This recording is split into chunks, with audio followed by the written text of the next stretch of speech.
and that the African gene is dominant over the white gene.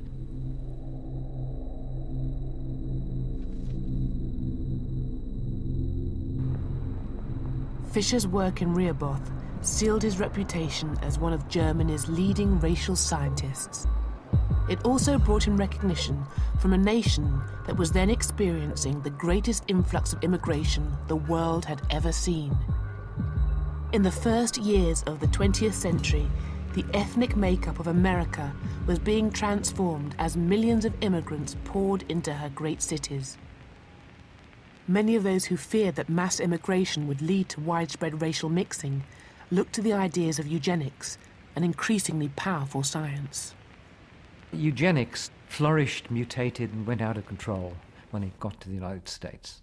And the irony is that the eugenics movement in the United States, which certainly descended directly from Galton, had the great advantage of having a lot of money, a huge amount of money.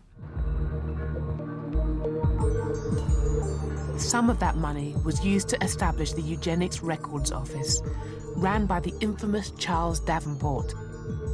In order to defend the health and purity of the white race, Davenport and his followers sought to identify those classes and those races in America whom they considered genetically unfit.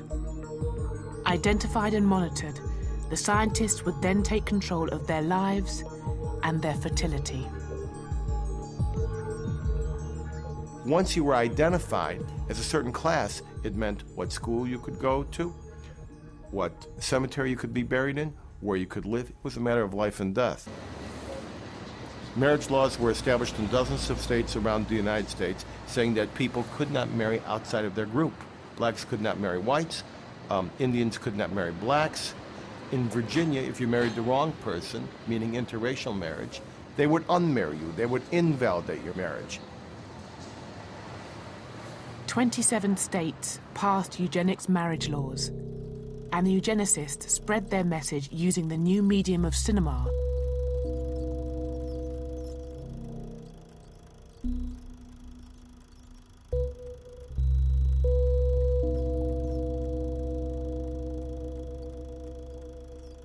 The propaganda was intended to protect the genetic health of the white race.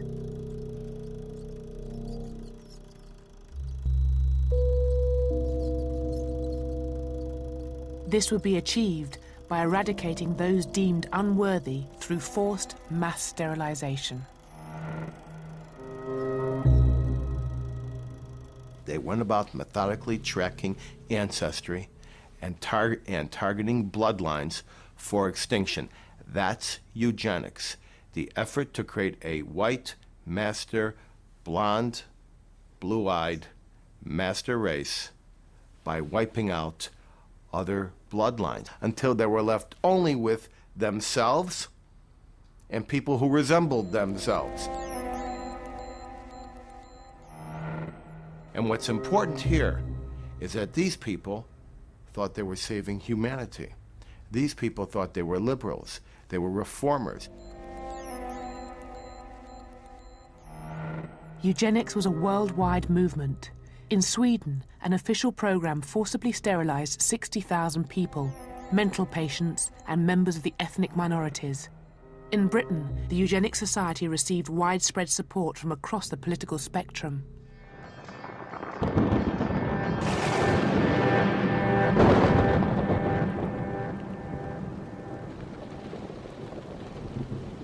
But it was in Germany that the radical ideas of the American eugenics movement found its most receptive audience.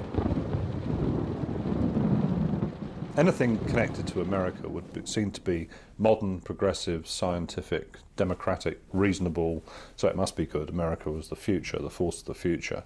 Secondly, I think that many European eugenicists, including the Germans, liked the tone adopted by American eugenicists, which was very radical and sort of no-nonsense, and they didn't use euphemisms. They said exactly what they meant. The Americans provided more than just inspiration. American foundations also bankrolled the development of German eugenics. This was the Kaiser Wilhelm Institute of Anthropology and Human Heredity. In the 1930s, the men and women who worked here received grants from the American Rockefeller Foundation. And the leading scientist here was the man who made his name in Namibia, Eugen Fischer. Under the Nazis, Fischer was empowered to sterilize the racially mixed people of Germany's Rhineland, 400 of them, all children. The majority of those sterilized by the Nazis before 1939, however, were the mentally ill. But when the Nazis began their war, they abandoned sterilization in favor of adult euthanasia, the Nazi euphemism for murder. The victims of this program were amongst the first people gassed by the Nazis, but the program wasn't restricted to the mentally ill. When they have killed the target figure of mental patients they want to kill, which is roughly 70,000 people, they slightly exceeded it. So the first thing they do then is to contact the SS, who have large numbers of what they deem to be sick concentration camp prisoners. In other words, people who might have wear glasses or be myopic or have a wooden leg or something. So they want them out of the way. So these people oblige and they take 15 or 20,000 people from the concentration camps and kill them on behalf of the SS. It's a bit like sort of contract work. And then when the SS and other people have decided they're going to go for the big project, which is to kill the Jewish population of Europe, and in particular that of Poland, which is the biggest population they're concerned with, then those people push themselves forward and say, well, hey, we can do this, we've done it, we have a record of doing this, we murder people. And they become the core personnel in all the big extermination camps. These killing centres were the second network of concentration camps and death camps in German history. And the experts in eugenics, or race hygiene as the Germans called it, were involved not just in their day-to-day running, but also in the highest levels of planning. It's worth reminding ourselves that the Wannsee Conference, which was the one that set up the plan for the final solution, almost half the people around that table had doctorates, PhDs, in race hygiene, or genetics, as we'd say today. So there really is a genuine link between the Galtonian agenda and the horrors which happened in Germany. The German experts in race hygiene who assembled here at the Wannsee Villa outside Berlin dreamed of racial genocide, just like their spiritual predecessors, the race scientists and the social Darwinists of the Age of Empire. But the colonial genocides, inspired and justified by the 19th century theorists, have been written out of Europe's history. The horrors of the Shark Island death camp, the destruction of the Tasmanian Aboriginals, the 30 million victims of the Indian famines, all have been forgotten. The erasure of this memory encourages the belief that Nazi violence was an aberration in European history.